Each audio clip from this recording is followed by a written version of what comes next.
Облыс прокуратурасында қабылдау өтетін естіген Сафура Аманбаева Ордабасы ауданынан келген. Ол бұған дейін прокуратураға қылмыстық іс бойынша арыз қалдырған.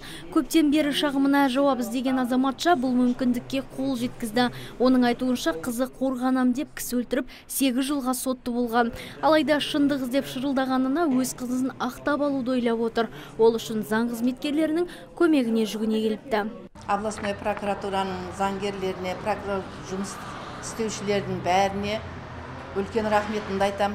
Бір апта 10 күнде арыз беріп едім. Арызыма тез жауап алдым. Жауабы анық, қанық бәрі.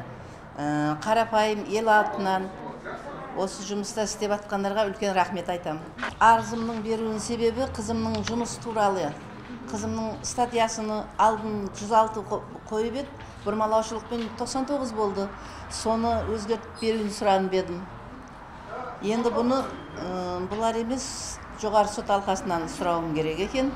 Орынды жерге арыз қыламын енді. Заманауи талапқа сай салынған орталықта келушілерге арналған 30 күту орындығы, 5 қабылдау орны бар. Бұдан бөлек прокуратура ғимаратының ішінен тағы бір қосалқы қабылдау бөлімі ашылған. Онда азаматтар басшылармен тікелей тілдесе алады. Құқық қорғау органдарының тарихында бірінші рет елбасымыз өзі прокуратура туралы заңды парламентке енгізді.